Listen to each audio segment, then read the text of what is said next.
Okay, hi everybody.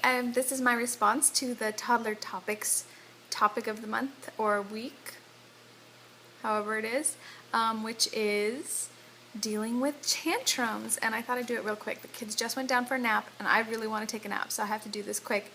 And I look crazy because we just went shopping and did all that stuff. So, anyways, the kind of parenting method that I tend to follow is positive parenting and RIE parenting, RIE parenting, and I've read quite a few books, but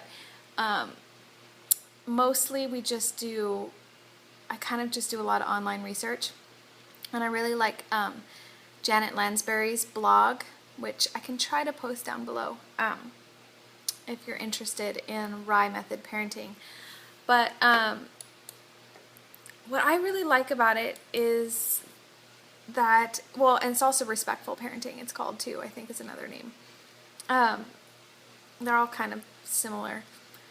But it's kind of just, well, okay, I guess I'll just tell you what I do for tantrums.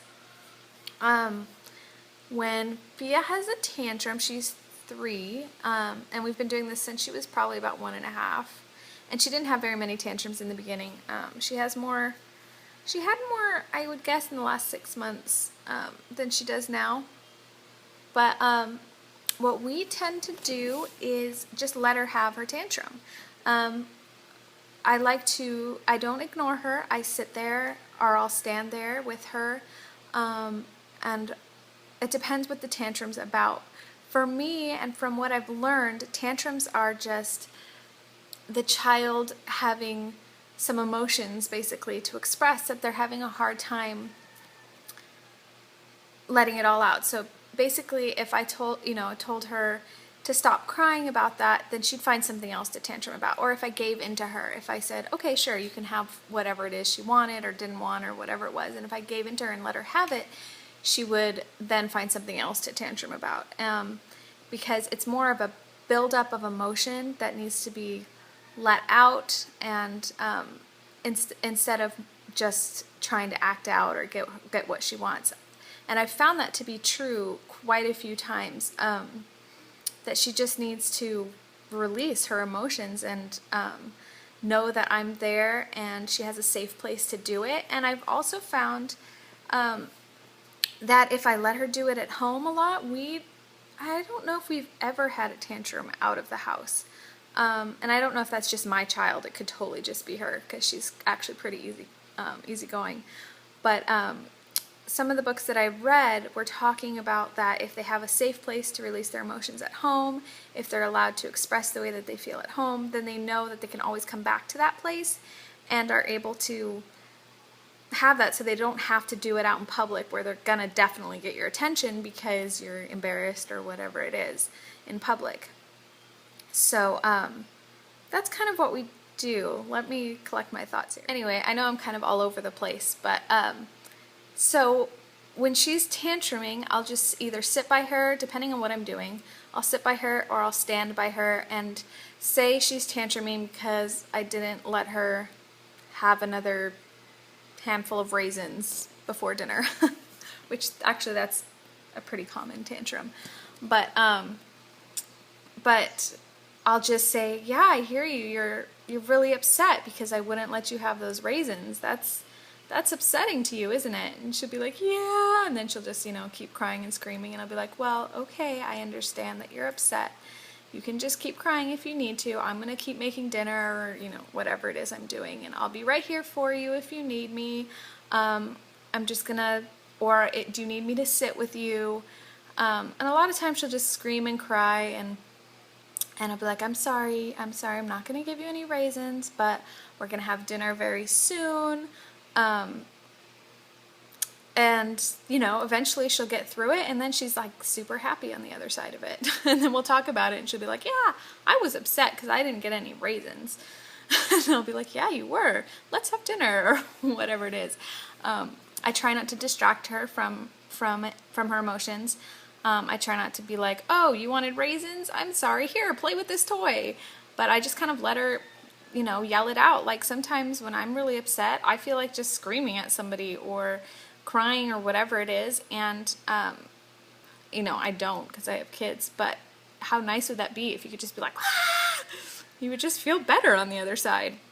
So I kind of just try to do that. And I have no idea if this is going to work the same way it does with Fia for Asher, my son, who's 1. I have no idea if it's going to work the same way, but it's worked so well with Fia, and I feel like she hardly ever tantrums. Like I said, she doesn't tantrum when we're out of the house. She'll tantrum at like her grandparents' house, my mom's house, because she feels very safe there as well. But yeah, she's really, really easygoing, and I feel like feels like she's able to express the way that she feels, and that we're going to listen, and we're not going to judge her, and we're going to be there for her and support her through it. And then she can get to the other side of it. She can learn to deal with that anger or that frustration, and she can get to the other side of it and know that has the ability to do that, and she's learning a lot from being able to do that.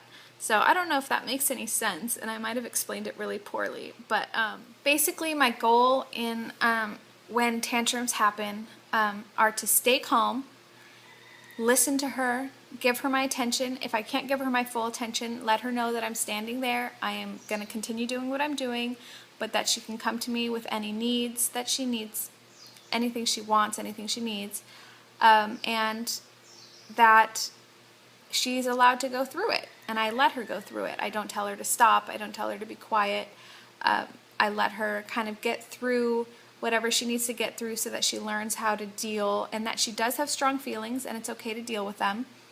If she wants to flail, or she wants to hurt somebody, or she wants to do any of that, I'll hold on to her, and I say, I'm not going to let you hit me. I'm not going to let you hit your brother. I'm going to hold you until you're able not to hit them, but you can continue to cry. You can be upset. That's allowed. You cannot hit. Or if she's, continues to try to do whatever it is, like if she goes to the refrigerator and opens it and tries to get the raisins out, which has happened, I'll say, I'm not going to let you get the raisins out, and I'll hold her and I'll restrain her. I'll hold her tightly, but not like strangle her. Just make sure she can't do it. Be like, you can be upset about that, but I'm not going to let you do it. I've already said no. And so those are the kinds of things that we do. And as long as I stay calm, she gets through it really fast, and she is happy on the other side. It's not like she's resentful or angry. She kind of gets it. She was able to deal with her emotion. She was able to ride the ride of it, or whatever you want to say, and get through it, and then it's on to the next thing. So anyways, I don't know if that was helpful for anyone, but if you have any questions, let me know. Okay, bye.